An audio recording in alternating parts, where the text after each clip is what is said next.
Seems live to me. We'll double check the YouTube, see what's happening in the comments here. This is going to be a good one. Yeah, I'm looking forward to this a lot.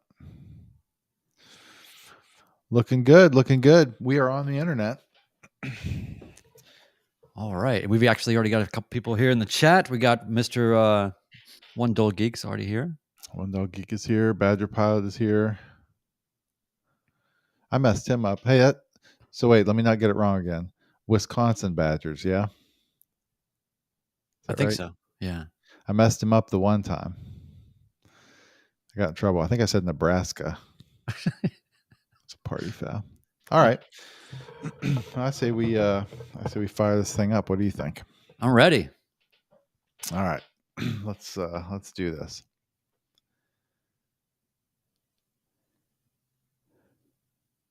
Welcome inside the Midlife Pilot Podcast, episode 14. It's a podcast all about flying in the middle of your life and all the various challenges and adventures that come from that. My name is Chris Moran, also known as the Midlife Pilot on YouTube, and Brian Siskind is alongside the Nashville Music Row Midlife Pilot extraordinaire. How are you this evening, sir? I'm doing great. I just got back from a quick 1 hour jaunt, flying up here in some pretty intense haze. It reminded me of some of the training I did when there was the forest fire smoke going around. Mm-hmm. So that was fun, and a little bit of cloud hopping. And yeah, I'm just glad to be here. And I'm super excited about this one because it kind of came together really fast. It sort of happened, but we've got a great guest tonight. I'm super excited. Yep, me as well. I have not been flying much. I flew. I took the Cessna, the Skyhawk, out for a kind of a test flight, if you will. We've been struggling with some GPS integrity problems since we upgraded the panel last year and tried some stuff, and so I got the fun time of taking it out to try to break it, and could not break it. So that's encouraging. I think we're on the right track. So I got about an hour this week for that, but that's all I've done. Leave Monday for a trip to Newport News in the Cherokee in the 235. So that should be a good time. Back to your the secret lair. Is not actually going for work and taking a coworker with me. In fact, nice. Yeah. All right. Well, so I wanted to ask you how before we get into this first aspect of the topic for tonight and kind of weave in our guest, I wanted to ask you, have you had any experience in maybe the last 50 hours or so where it just really dawned on you that this is something all new that I was either not prepared for or hadn't heard of or did not get in my private pilot training? Is there anything that sort of stands out or a scenario you had to get through? Or I'll tell you this, and this kind of comes back to what we've been talking about offline a little bit, which is that if you've read The Killing Zone, you kind of know the principle, right? Of we're in this stage where things are starting to seem like we know what we're doing a little bit, and so I will say that I have not felt unprepared, truthfully, for about anything that I have found myself in. yeah. But I did have on our fly-in a couple weeks ago at the Outer Banks. Actually, when I went down the week before you guys came, I had my first official land and hold short. I had a really pretty busy base to final sequence where a lot was happening at one time. And there were a lot of planes, and they were running two different runways. They were using 20 and 25, and there was just a lot of stuff. And kind of on final, the tower controller said, Cherokee 152, can you accept a land and hold short clearance? And I thought, that's funny. All my time, I've never had one officially because I had to turn them down on my solo. I've had a couple requests when I was a solo student, but had to turn them down. And I had already done my homework on that airport, like you're supposed to, right? I knew the runway configuration. I knew I had 7,000 feet before the intersection. I'm like, well, if I can't put this Cherokee down in 7,000 feet and stop, I have bigger problems. So I was like, yeah, I can accept that. But I thought that was weird. That was my first land and hold short, So yeah, no, but I think things every time I'm learning more and more on these cross countries. Every time I go out, there's something slightly different or something I haven't experienced before, or some interaction with the controller I'm flight following or whatever that's different.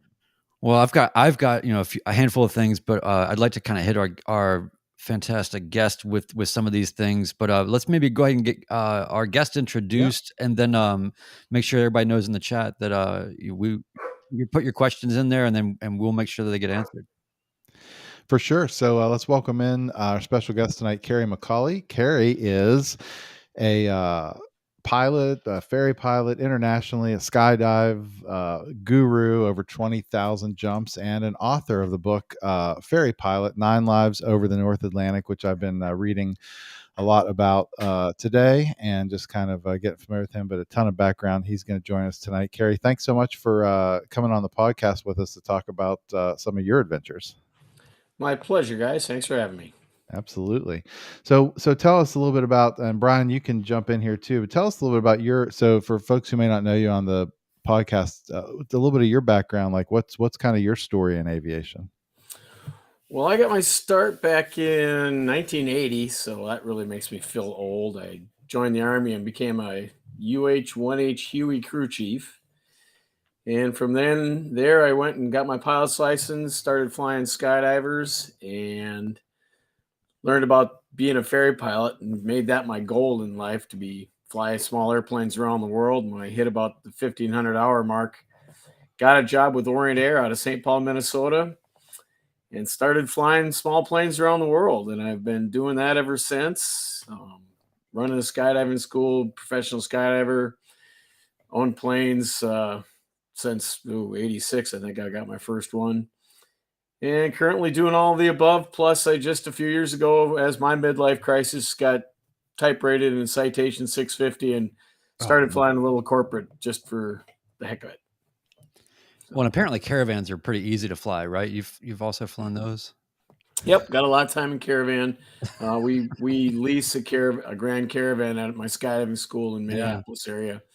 And I've ferried a couple of them to Thailand and around the world, and they're a pretty easy plane.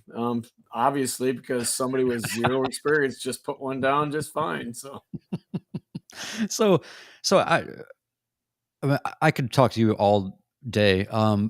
Here's a question for you.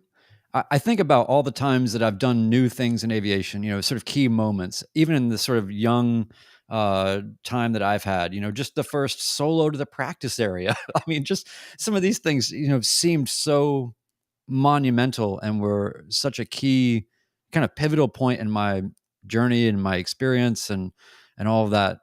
So let's take that and then multiply it times a million. When you did your first actual ferry flight, where you're like, okay, this is the first time I'm going over and this is happening, like, was it something that you almost had to desensitize yourself to the sort of the realities of it, or you kind of send it, or is it something that you just hyper prepare for, or is it a little bit of both? How do you talk to me about what it felt like to do the first sort of foray into ferry pilot? It was kind of all of the above. It was very surreal. It almost like you couldn't accept what was really happening. My first flight overseas was a Beach Duchess from St. Paul to Lisbon, Portugal. And the first couple of legs, we went from St. Paul to Bangor, Maine, and then Bangor up to St. John's, which is an island off the coast of Canada. And then when that first takeoff out over the water, I mean, the next leg was going down to the Azores. It's 1,700, almost 1,800 miles. And when you're sitting there looking at the end of the runway and you can see ocean beyond, it's like, wow, am I really doing this? I mean, holy cow. But I tell you, the moment that it really kind of hits you is when you're out over the water and you look over your shoulder and you see the shoreline disappear.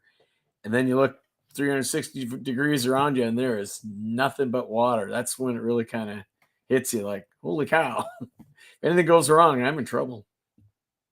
And it's very true, right? That you have like the phantom hearing syndrome, right? Like you get out over the water and things start to. Sure. Was that vibration always there? Did the engine sound just right? And it was like everything. It's especially at night. That's even worse. The lift slides off the wings at night, they say. So. And I find it interesting also that, and sorry, Chris, you can jump in anytime. I'm just going to just rapid fire because I have so many thoughts on this. So, like on one hand, you have to be a person that's kind of not an adrenaline junkie, but I suppose a bit of an adrenaline junkie, right? Like you skydive and you do all these things. You have a level of excitement that you prefer in your life, but at the same time, when you're doing one of those flights, especially, the longest thing I've done is flown like 6 hours in a day. And for me, that was like a pilgrimage, it was like an existential experience, but I just wonder, I find it interesting that there's a contrast between the sort of the meditation of long flight that's essentially sort of uneventful, hopefully, versus the kind of protracted adrenaline junkie experience versus the kind of immediate, mainline experience of jumping out of an airplane. Right. Yeah, I mean, I do have a pretty high level of risk acceptance. And there's a lot of planning that goes into it and a lot of training. I really think about every possible contingency as much as I can. I read everything I can. Education is key. But when you're actually out doing it, you can't sit there and be terrified or full of adrenaline for 14 hours. Right. It's just not possible. And then you're right, it's different than a skydive or skiing down a double black diamond run or something like that, motorcycle.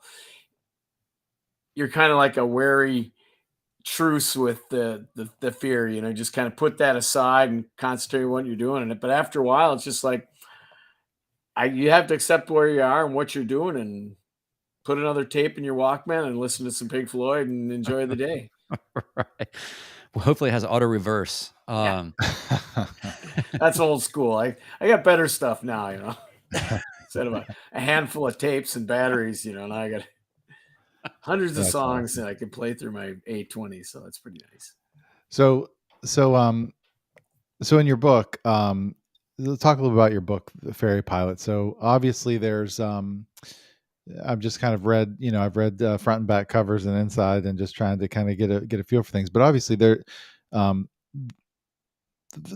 ferry piloting is inherently, it exposes some additional risk maybe than, flying your own beloved 172 around that you maintain and is always airworthy and everything is perfect all the time. And so you've had certainly had some pretty exciting moments, flying planes internationally. A couple that may stand out, or a couple examples even that are in your book of some moments that were some of the more, the high risk or hair raising events that you've had?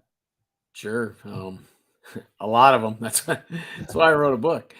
A couple of the bigger ones, one of the more exciting ones was I was ferrying a 210 to Tanzania, and on the leg from Morocco down to the Ivory Coast, which is up over the bulge of Africa, you fly that leg over the Sahara. You fly it at night, so you arrive down by the equator in the morning. So because the afternoon's got a lot of thunderstorms. And 3 hours into that night flight, it was about a 14-hour leg. I had an RBL come on. RBL is a really bad light. Those are the red lights in your instrument panel you never want to see. And I had lost my alternator. And I couldn't turn back because as I was leaving Morocco, a sandstorm had come up and closed the airport behind me. So I was kind of committed to continuing on. And I had to fly basically 8.5 hours by flashlight IMC because there's nowhere to land all the way across the entire Sahara. And once the sun finally came up, then I had no avionics, no GPS, no nothing, and I had to find this city on the coastline someplace, and I had to come up with some unique solutions to my problem. And that's kind of one of my strengths, I've learned over the years is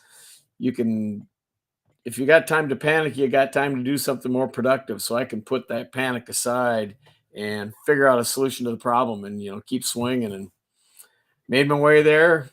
Had to buzz the airport to wake the tower guys up and pump the landing gear down and no flaps, and almost got thrown in jail, and, just an average day as a ferry pilot.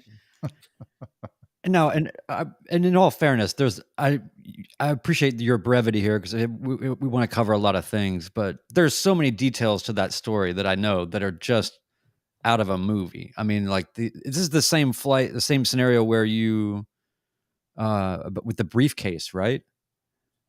That was the next day. You mean where that guy with the shotgun? Yeah, that was the next day.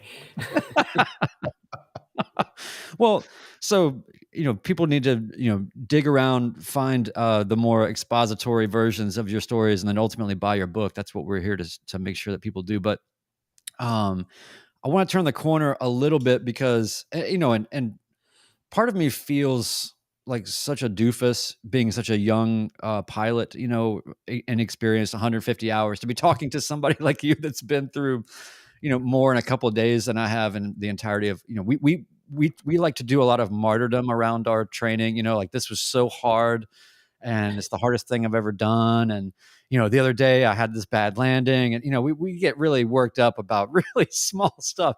You're definitely a bit of perspective, but, the way that this all started was, I had been sort of polling people, trying to find out what are some of the things that private pilots don't get trained on, that perhaps you think that there should be some training on, or maybe it's just not as rich of a training as it should be, or something like that.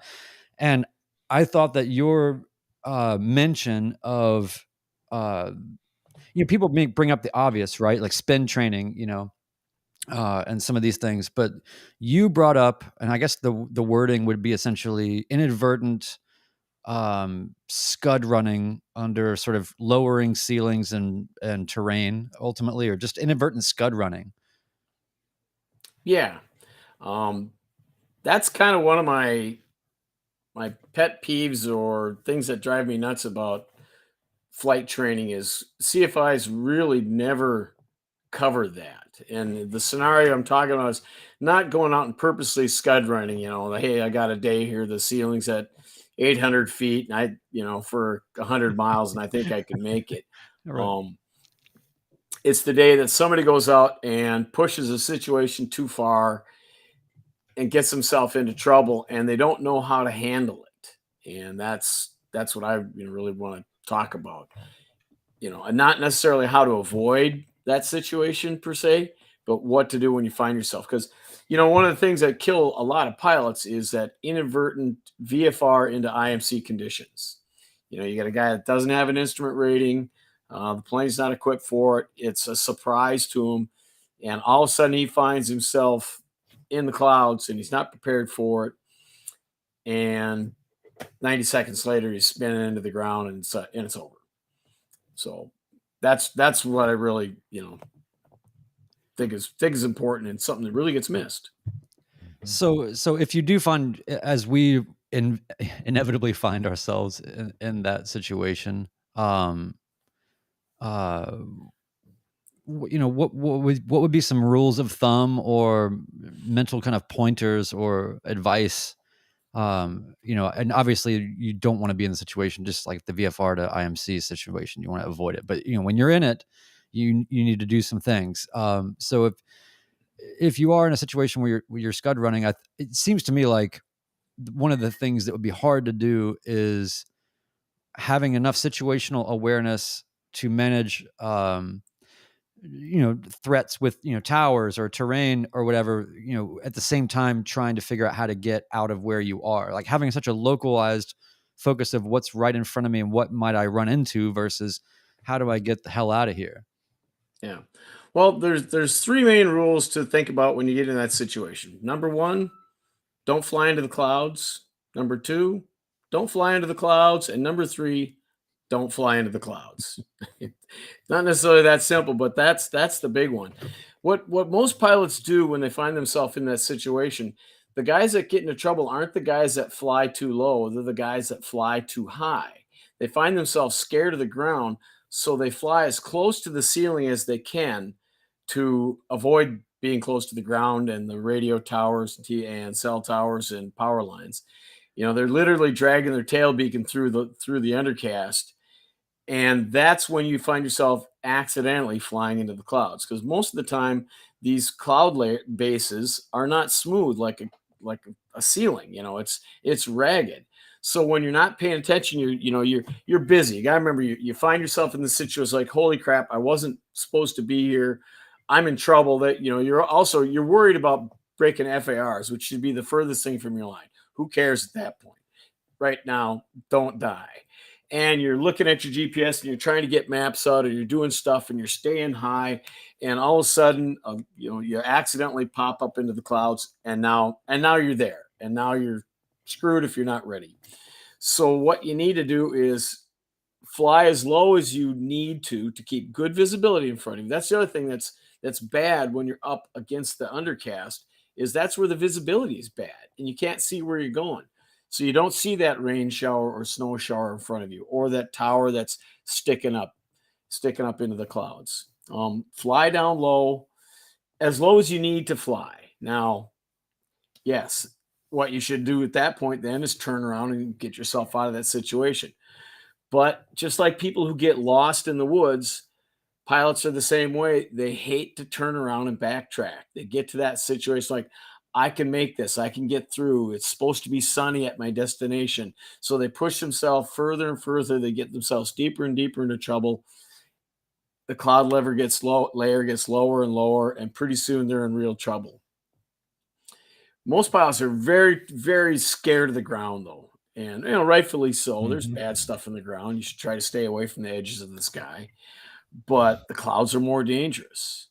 So what do you do when you find yourself having to fly low? And by low, that might mean 100 feet. I mean, that sounds insane, but what if the clouds are at 200 feet? I mean, you either stay out of the clouds or you punch up, go on instruments, call for help, pop up IFR if you've got the skills, or stay under the clouds.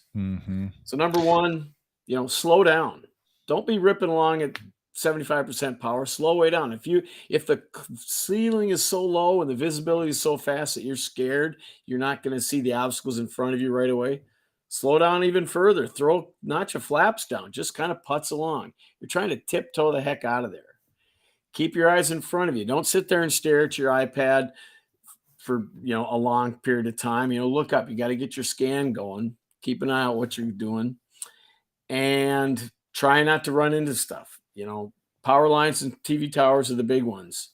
Power lines, it's hard to see the lines, but what you can see are the telephone poles. That's what you see. You look up, you look in front of you, you notice a road. Almost every road, assume every road has power lines in front of it. You have to be really low to hit the little ones. Now the big ones, the big high tension lines, they stick a couple 100 feet in the air. That can be a problem if you find yourself in a really bad situation. One option is, if you can't go over them, go under them. Now that's the last ditch move, but it's better than popping up into the clouds if you're not ready. And another option is stop flying.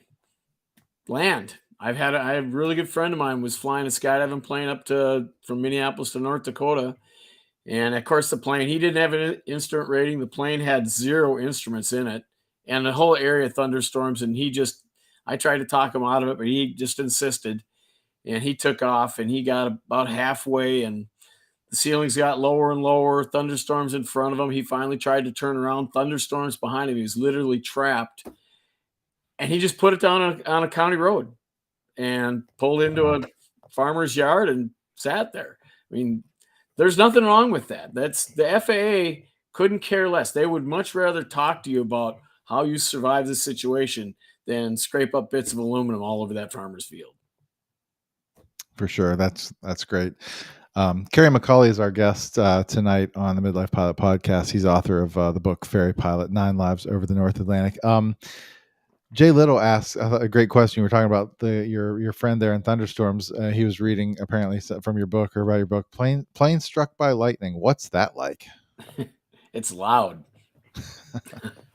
Yeah, I was ferrying Turbine 206 to Switzerland, and I was on the leg from the Azores to Portugal. And I flew into, there's this cloud in front of me, nice day, and a stratus cloud, a nothing cloud, maybe 1,000 feet thick, a couple miles wide, really nothing at all, not even a cumulus cloud. And I just wasn't even going to bother flying around it. I just piled right into it. And I hadn't been in it more than 15, 20 seconds, and kaboom, lightning bolt hit the prop. The propeller had a big Christmas tree wreath of fire.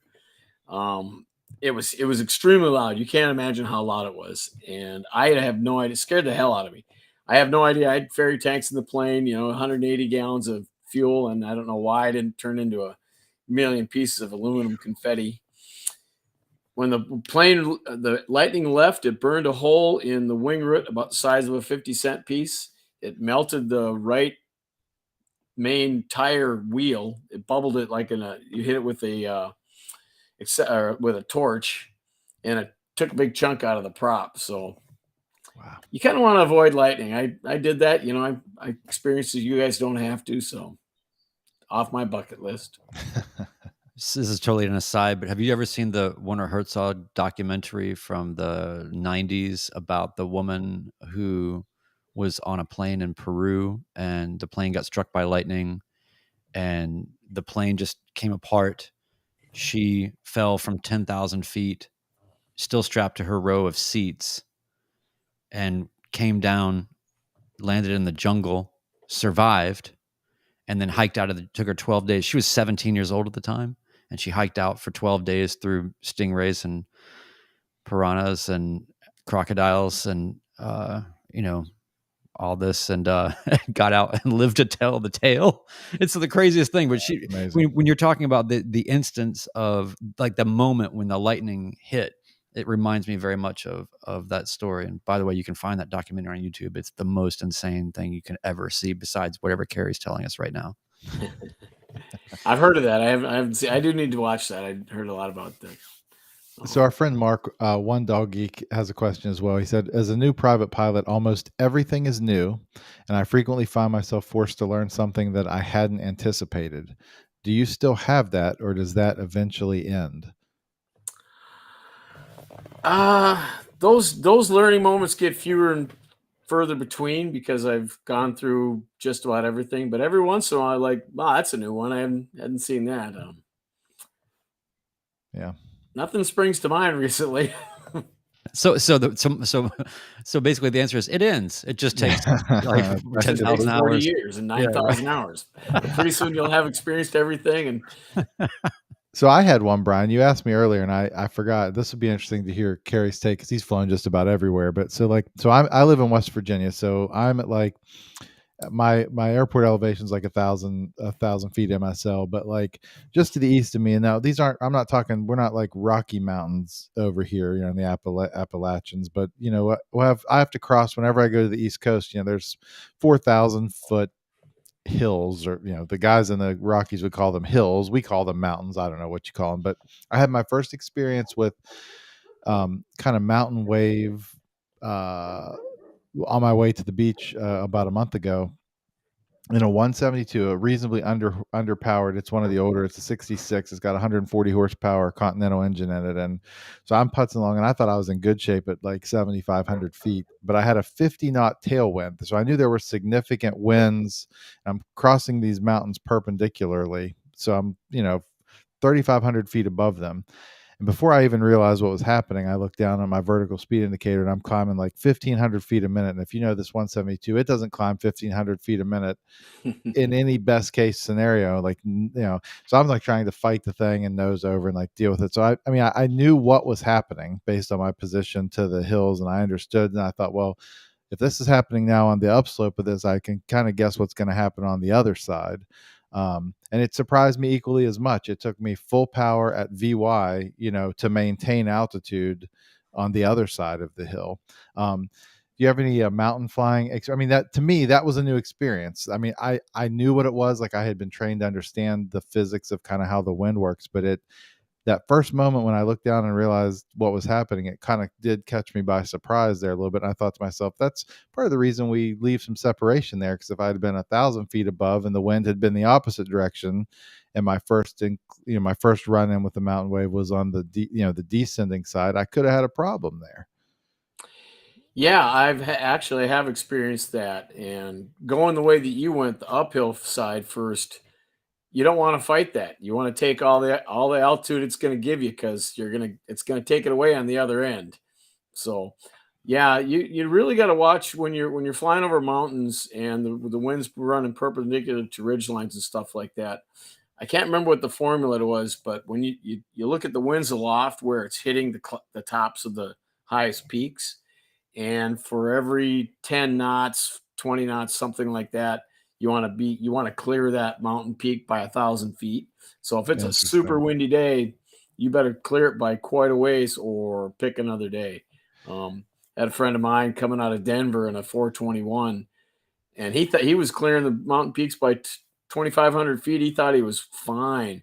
And that thing he was coming from the east, so he caught the downdraft first, and it flipped him over and pushed him down toward the rocks, and they were pretty scared there for a while. He thought he was going in for sure. So that's great. That's great advice. I crossed like 4 ridges, all perpendicular. So after the first one, that's what I said. I said, well, I'm VFR. I'm just going to ride these the rest of the way and just let it. So, like it kind of evened out exactly how we thought it might. Like I rode it up on the way over and then down and ended up right where I started. But it was, that was really my first time feeling it. It kind of was, I was surprised by how strong. I mean, it just kind of surprised me how much force there really is there. It was pretty significant. It's pretty wild. I had a similar thing where I had a new mountain flying experience fairly recently, but I had picked up somewhere. I have no formal mountain training, but I had picked up somewhere that you want to fly not perpendicular to the mountain, that you want to do it at an angle so that if you encounter winds coming up, you don't have to work as hard to get away from it to just deny the situation. But either way, it was the strangest sensation because I was kind of at an angle and I just realized that it was like, we're passengers now. This is not, it's a strange feeling when you don't have complete control over what's going on. Kerry, I know this is probably painful, newbie stuff for you, but it's, you were new at some point, right? I mean, it was probably, Led Zeppelin had just put out their 5th album or whatever, but I love this stuff because you're never told to stop learning. I do learn stuff all the time, and there's sometimes I'm reminded of stuff that I've forgotten. As somebody told me years ago, I'm like, oh yeah, I remember some guy telling me about that. I forgot all about that little tip. Because in aviation, it sounds like you guys are on the right track. You're trying to learn all you can about your craft and learn from the mistakes of others, because you'll never live long enough to make them all yourself. So that's a great way to, that's a great way to put it. So I was going to say also one thing I wanted to ask about, I want to make sure we don't miss this. Spin training always comes up as the thing, right? I guess in Canada you have to do it. And people have different, I don't know if it's fiction or not. They say, the reason why the FAA stopped doing or requiring spin training is because it's so dangerous. And there were more fatalities with spin training than actual spins or something to that effect. I don't know if that's real. But just what are your thoughts on spin training, and what's your sort of experience or learnings in that realm relative to a newer private pilot? What you would suggest? Is that something, like definitely go out and do that right away, or definitely. I mean, not only spin training, but some mild aerobatic training. Because another thing that I see missed a lot on most new pilots is really getting to learn how to fly an airplane. Most pilots, when they're starting off, their idea of a steep bank is 30 degrees and pitching up and pitch down. They're very timid on what they want to do with the airplane. And someday you might need to do a really steep bank or a really steep dive or something and really learn how to fly that airplane, not just drive it. I mean, I see people like, well, this speed and that speed and my turn does this and this minute. It's like, cover all that stuff up, look out of the clear parts of the airplane and go fly the dang thing. Do stalls, do accelerated stalls, go out with an instructor and do a hammerhead, figure out, don't do maneuvers prescribed by the FAA. Feel it. That's like when I'm teaching people how to skydive, they say, well, how do I do this exactly? It's like, you just do it. Just, screw around and get comfortable with your aircraft, and you'll be a better pilot for it. Because someday you might have, like a steep turn. Maybe you look up and, oh my God, there's another airplane 200 feet from you, you're right on. And you don't want to have a nice, timid 30-degree bank. You want to have the confidence to know that I'm banging this yoke over as hard as I can and I'm pulling all the way back. And even if it spins after I pass this guy, I can handle this. Have confidence in your skills and always improve your skills. So yes to spin training. It's a long answer. Awesome. No, that's great. That's great advice. If you guys are with us in the chat tonight as we record this live every other Wednesday night, be sure to be asking your questions for our guest tonight, Kerry McCauley, who's here, who's authored a book, Ferry Pilot, 9 Lives Over the North Atlantic. It's available everywhere, and it's also available on your website, which is really cool, by the way. I was checking it out earlier today. Here's a look at it, kerrymccauley.com. It's Kerrymccauley.com. You can learn all about the book, get autograph copies there, and find ways to check that out. It's some good stuff there. I have a question, Kerry, about writing a book. Sure. I don't have anything interesting enough I've done in my life to write one, but I'm interested in other people that have. What was the greatest? I mean, that's quite an endeavor, right? What was the greatest challenge in terms of writing that? Because you do have so many stories. You have, some purpose about the book. You have to cut things. You have to decide, what's here and what's important, and actually write it. What was the greatest sort of challenge or goal or outcome with the book that strikes you?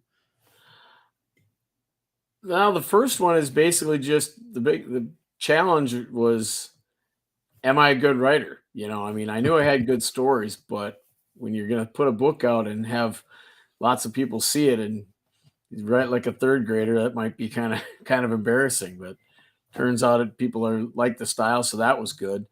After that, it's, trying to decide what people will find interesting. I just finished my second book. It should be out next month. And it's all about more ferry flying and entire trips versus just little snippets. And I write to an aviation audience, and that helps a lot because we're all aviation geeks, and the stupidest little details we all like. Like I try to make my book entertaining enough for non-pilots, but I don't sacrifice the details for the pilots because we're all about the details. It's like, plus, if you're inaccurate, you'll get called on it. Okay, for sure. Big time. Well, One Dull Geek has a great question here, Chris. And it's really, I like it too because it's kind of like, hey, this is all great. I love the Scud Running idea, and that as something of import.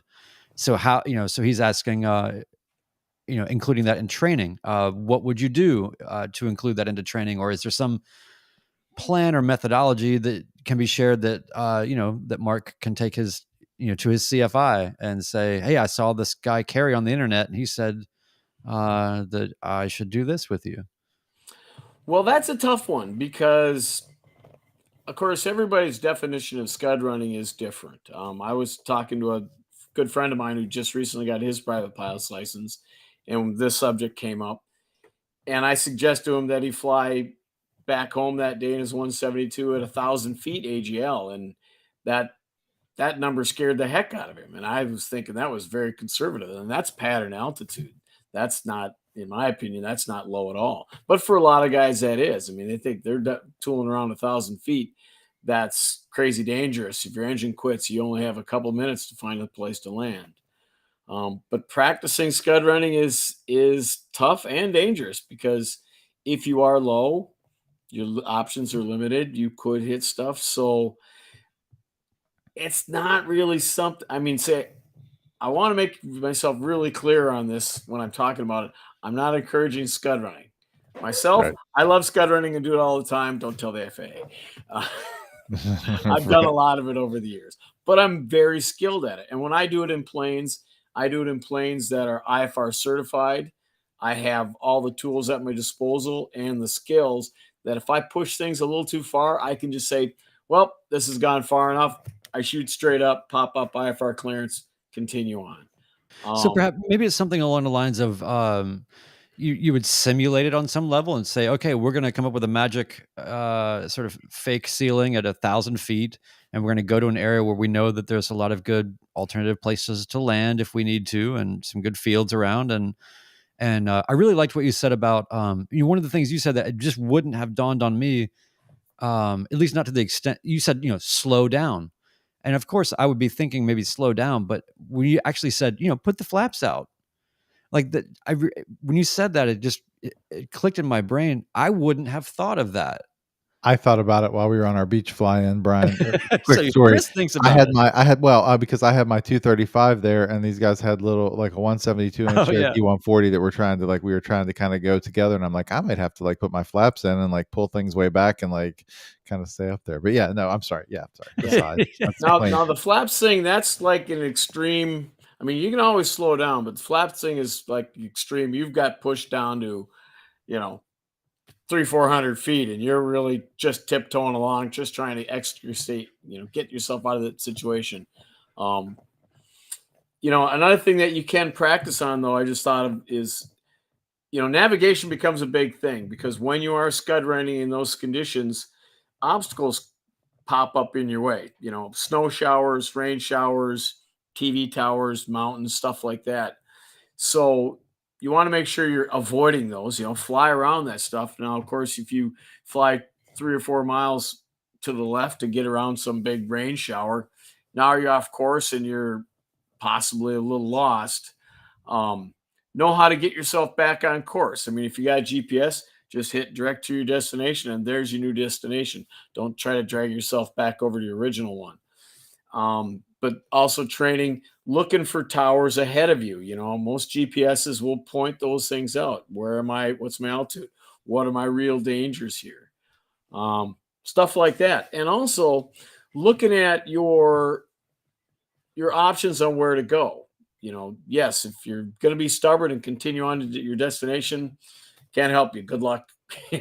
But you don't have to do that. You can find another airport. Look at, if you've got weather on your iPad, hey, look, just 10 miles north of me, there's an airport that's VFR and it's got 2,000 foot ceilings, and maybe I'll head that way and get the heck out of here. So that's some stuff you can train with. Do you think that there should be some maneuvers that are actually required in the ACS that just are not included? I don't know, Dutch rolls, or I don't know, something that. Do you have any I guess I'm trying to think from the standpoint of actually the ACS and maneuvers, and just what, if anything. I mean, because honestly, like on my check ride, we did no maneuvers. We I'm sorry, we did steep turns, we did maneuvers, but I'm sorry, ground reference maneuvers. We just considered the pattern ground reference, right, or whatever. So anyway, Chris, go ahead. Well, no, I'm just going to say, like, I mean, I would interject one immediately, which is I think it's a mistake that in the private pilot ACS, it's no longer required to do a power off 180 in the pattern. To me, that like a fundamental level of like knowing how to fly your airplane is knowing how it's going to glide if you've got to find yourself somewhere. So the fact that that's not required anymore, to me, is kind of a disadvantage to the private pilot, frankly. Yeah, that's a good one. That's like inadvertent scud running is one of my pet subjects, but the other is the engine out, no, impossible turn debate that I think people avoid that, and the CFIs avoid that, and just basically say, until you're at 15,000 feet straight ahead, no matter what's in front of you. And I'm like, that's not my opinion at all. But you have to practice that, because just briefly on that subject, the reason guys crash and stall spin in that situation is because they can't bring themselves to accept the fact that they're gonna crash, that they're gonna land off the airport. Because up until that point in their flying career, every time they've pulled back on the yoke, the plane has gone up because the engine's been running. And they don't learn that the power off 180 or whatever, they don't learn how to manage your airspeed when that's all you have, when the energy, that your altitude and you've got in your airspeed is gone, it's gone. And the only way to get it back is lowering your nose. Pulling back on the yoke isn't going to do anything. So biggest shock to me in transitioning from my training in a 172 and at very low hours. I mean, I had like 110 hours, I think, when I transitioned to a 235, Cherokee 235, was how shocking the glide characteristics of those two airplanes was. And it took me a really long time. I'm still not comfortable. I told these guys I had to take the 235 to the fly, and I would have way rather taken the 172 for putzing around the beach. I'm just so much more comfortable still in that plane. 235 is still heavy and weird for me, but it was shocking to me the difference in just how that thing flew with no power. I mean, the 235, if you're not turning to the numbers, if you're in the pattern doing a powerful, if you don't turn to the numbers the second you pull that throttle back, you're not making it to the runway. I mean, it's just not. In the 172, you might as well just go out and like make a phone call and like figure out what you're doing and, you know, come back around and you're fine. But yeah, I think that's a great point. And Bearded Aviator, I think, has another really good one. This is something else I've never done, Kerry. And I mean, I have never experienced an accelerated stall in a turn. I've never done a turning stall or an accelerated stall in my training. Yeah, most guys, you know, they're literally too scared to try it. You know, it's like, well, I kind of, you know, they get it so it nibbles at it a bit, but most planes you got to be pretty aggressive with it to get to the accelerated stall. So, you know, go out with an aerobatic instructor and see where she breaks loose. See where is the edge, because if you don't know where the edge is, you don't know what your aircraft can really do. Right. Jason Vaughn, who's in the chat tonight, wanted to ask you any issues communicating with air traffic control in other countries? Yeah, that's sometimes quite challenging, because the controllers are all have to speak English, but sometimes their accents are really tough. I was flying over Bangladesh one time, and foreign controllers are allowed to speak their native tongue to local pilots, which kind of it annoys me, because, you know, a French controller will speak French to an Air France pilot, and it kind of takes me out of the loop. It hurts my situational awareness a little bit, but I'd been handed off to a new controller in Burma, and I heard the controller talking to somebody in some foreign language. I didn't know what it was, and I figured, okay, he's just talking to a local, and I wait my turn to check in.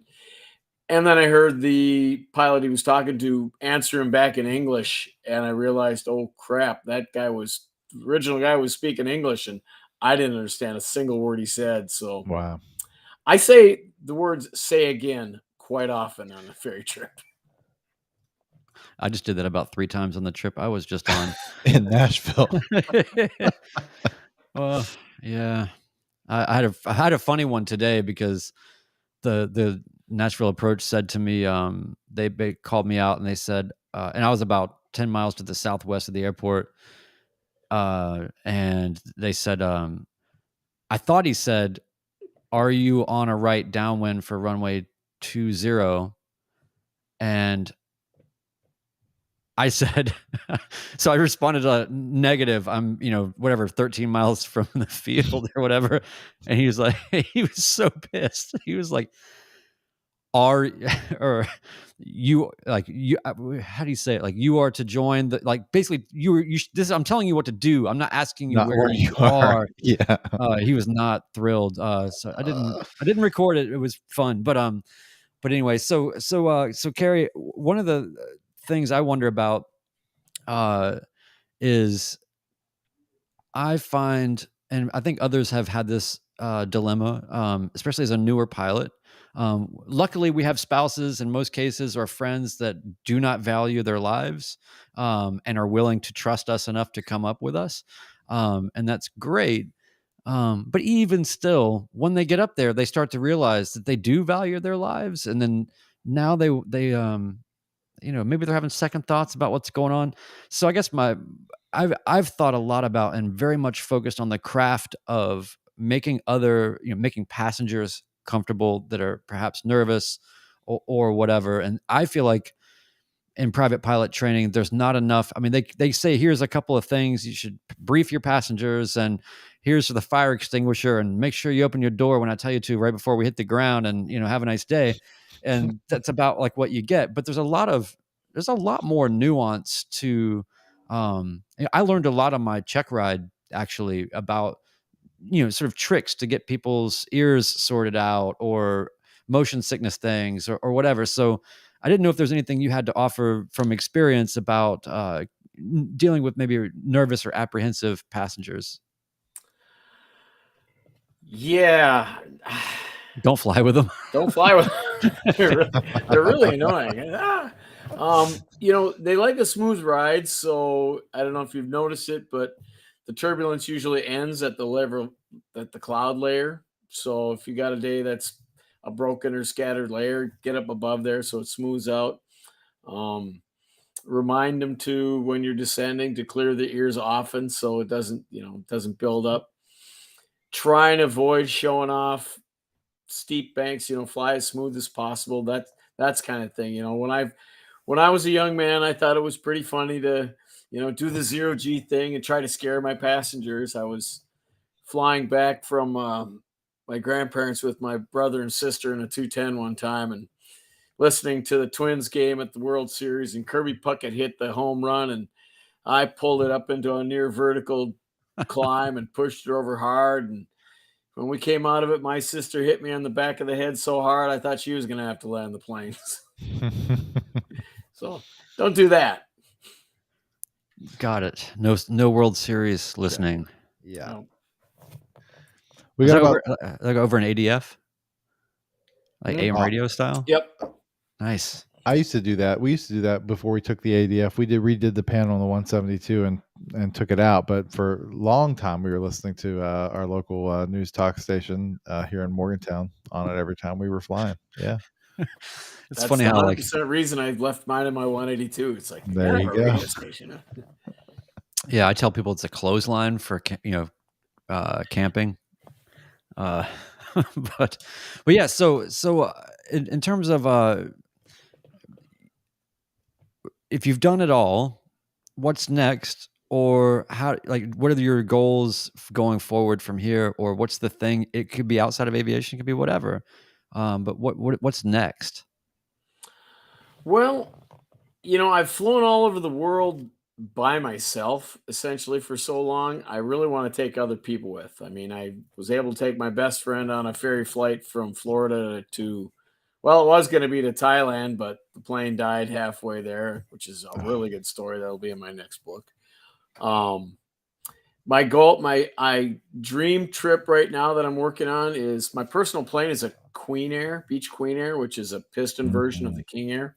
Mm-hmm. And I want to fly it from the US down the Caribbean, down the east side of South America, touch Antarctica, which is the only continent I've never visited, and then fly back up the west coast of South America, up Central America, and back to the US. That's a trip I want to hit. Wow. So just kind of some easy stuff to wrap it up. Yeah, little trip. I already flew around the world once, so I can't do that anymore. So let's get back to Greenland too. Greenland's pretty awesome to fly in. It's not that far. Man, here I am looking at, I got to get from West Virginia to North Carolina, and it's an hour and 40 minutes. I'm like, man, that's. Whew. This has been real inspiring, Kerry. We're all just going to hang it up after this. There's just no point. Yeah, I've been really lucky. I mean, I got in back in the golden age of ferry flying. I mean, before GPS, I got 8 trips with nothing but a compass and a map. And, I've been really fortunate to have all the adventures and stuff that I've had. And, I try not to come off as I've been there, done that, but I kind of have. And my son, he's really jealous. He wants to go with me. He takes his check ride on the 20th. He's got 9 days to go, and he's going to be a private pilot. Good for him. Wow. So are you irrationally nervous for your son, or just totally confident? No, that kid, he's way too good. He's already way better skydiver than me. He's a good instructor, and he took 2 years off of flying. He was a Black Hawk crew chief, and he went to Iraq, and he came back, and he hadn't touched an airplane in 2 years. So I went up, flew with him, and his landings were just as good as mine. And it was like, well, you're just frustrating. That's good though. It's there's natural talent, and I like that.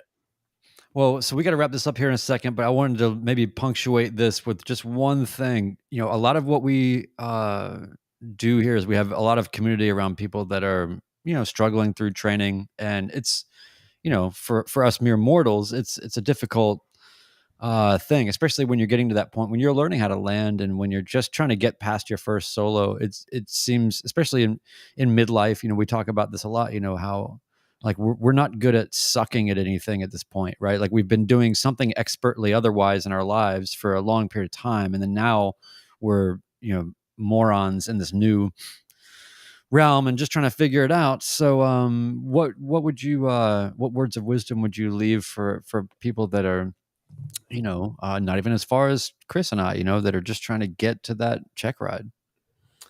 You know, everybody, all the great pilots that you've ever heard about have been exactly where you were. And we all struggled, we all had our difficulties. Um, you know, one thing I tell people on landings, struggling with landings, is don't be so mechanical. Try to feel it, just like landing a parachute. But just keep swinging; it'll come. Well, we have a few minutes left, Kerry. Definitely want to give everybody the opportunity to hear from you. In terms of your book that's out now and your new one that's coming out, what's some preferred methods? How do people find you? How do people find it? How do they get a hold of Ferry Pilots out now, and then your book that's coming out soon? Okay, well, easiest is on Amazon. Go Ferry Pilot, and the new one is supposedly called Dangerous Flights, but I'm waiting to hear from a lawyer about that. Um, there was the TV show thing, so or you can go, like you mentioned, my website if you want a signed copy. You know, they're going to be worth tens of dollars someday, so you got to get one of those. KerryMcCauley.com, or come find me at Oshkosh this year. I've been sharing a booth again, and I think it was Building 3, and I'll bring you one you already bought, and I'll sign it or buy one there. But nice. it's been Did doing really Oshkosh well. last year for my first time. We flew to Milwaukee because I was too scared to fly in. I was super fresh right then. I had probably like 80 hours. I'm like, yeah, no, I'm not flying into Oshkosh, but we'll go to Milwaukee and drive over. And so we did that. And it was pretty awesome. That was my first Oshkosh after I had got my certificate. So I got to spend 3 or 4 days out there, and it was pretty incredible. Now you got to fly in. Flying in, it's not that hard. It sounds intimidating, but unless you go like the first day, then it's kind of a zoo. But I've watched a bunch of videos, so I feel like, you know, like everything else in 2022, like I've seen it on YouTube. I'm an expert. yes, right. All right. Well, hey man, Kerry, I can't thank you enough. It's been actually very helpful and very insightful, and I think our audience will get a lot out of this. There's a lot of wisdom to be had there, and some good laughs. And we didn't even get to the poop or pee story, so maybe we'll have maybe we'll come back just to focus on that another time. You You've can got do it some good again. ones. I've got to. Yeah, that's a whole nother. That's a whole other story. It's a whole other podcast. Yeah. Well, Podcast. all I know is that you know, like when you're doing a flight plan and you say like your plane is white, and then you know like what the accents are. I just know that you have had a plane with brown accent, Brown and yellow accent. Thanks. Yeah, reminded me of that one. That was good. Yeah. But you know, all right. Well, Chris, get us out of here, and Kerry, Yeah. thanks again, man. Thanks everybody for joining us. Thank you, Kerry, very much. Again, Kerry McCauley, really appreciate your time tonight, and it was great chatting with you and hearing some of your stories. And I appreciate your time. We'll check out your book for sure, and hopefully see you in Oshkosh. That would be fantastic. All right. Good talking to you guys. Thank you, sir. Good night, everyone. Thank you for joining us tonight. Oh, there's the close-up look. If you're watching on YouTube, we don't like it. Why do we do that? Thanks for joining us. We'll see you in 2 weeks. 2 weeks for episode 15. Brian, thank you for potting with me as always. Yeah, man, and let's get some videos out. I've got one coming. You've got one coming. I'm sure. Yep. So be looking out for those. And thanks everybody for being here. Yep. Talk.